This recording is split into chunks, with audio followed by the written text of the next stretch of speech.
உங்க வீட்டு பெண்களை, நம்ம வீட்டு பெண்களை நிமிந்து பார்த்தா கூட வெட்டி போடுற கோக்கார ஊர் நம்ம ஊர். அப்படி எந்த ஊரா உங்க ஊரு? ஏதோ ஜாதி வெறி பிடிச்ச ஊரா இருக்கும் போல. எந்த ஊர்னு அவனே கேட்போம். நம்ம கோயம்புத்தூர் மண்ணு.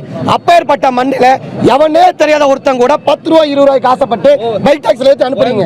ஜாதி வெறி பிடிச்ச ஊரு சார். இது ஜாதி வெறி நிறுவரே கேட்டே விட்டாப்ல. அப்ப கோயம்புத்தூர் ஜாதி வெறி பிடிச்ச ஊருன்னு சொல்ல வரியா அப்படின்னு. கவினோட ஆணவ படுகொலைக்கு அப்புறம் இந்த ஆம ஓட்டுக்குள்ள ஒளிஞ்சிருந்த மாதிரி ஒளிஞ்சிருந்த ஜாதி வெறியர்கள் பூரா இப்போ வந்து வெளியே நீட்ட ஆரம்பிச்சிட்டாங்க. அவங்களோட மண்டை காலு கை குண்டி எல்லாத்தையும். இந்த மலுமட்டி தற்குறி ஜாதி வெறி பிடிச்ச சங்கி எதுக்காக இந்த ஒரு ஸ்டேட்மெண்ட்டை வைக்குதுன்னா, இந்த ராபிடோ பைக் டாக்ஸி இருக்குல்ல, அதுல வந்து பொம்பளை பிள்ளையெல்லாம் யாரோ ஒருத்தன் கூட பைக்ல போதான், கம்மியான விலைக்கு வந்து ஒரு இடத்துக்கு போகணுன்றதுக்காண்டி பொம்பளை பிள்ளைய வேற யாரு கூடயோ பைக்ல போதும், அதனாலதான் நிமிந்து பார்த்தா கூட வெற்ற ஊரு நம்ம ஊரு அப்படின்ற அவனோட ஜாதி வெறிய வேற ஒரு பிரச்சனையோட திருச்சி பேசிக்கிட்டு இருக்கேன். ஆக்சுவலா அவன் பெண்கள் பாதுகாப்புக்காக இதை சொல்லல. வண்டி ஓட்டினாதான் சம்பாதிச்சாதான் வாழ்வாதாரம் கிடைக்கும். அந்த வண்டியை ஓட்ட முடியாம இந்த பைக் டாக்ஸியும் மற்ற தனியார் நிறுவனங்களும் இப்படி கொள்ளையடிச்சிட்டு இருக்காங்க. அப்புறம் எங்க வாழ்வாதாரம் எங்க?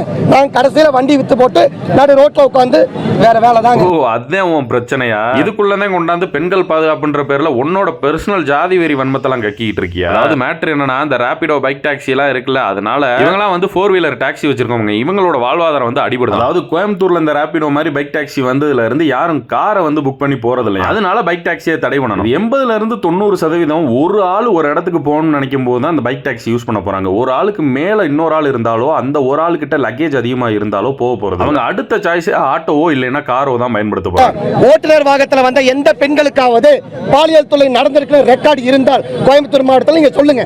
இருக்குன்னா கோயம்புத்தூர்ல அந்த மாதிரிலாம் இருக்கு.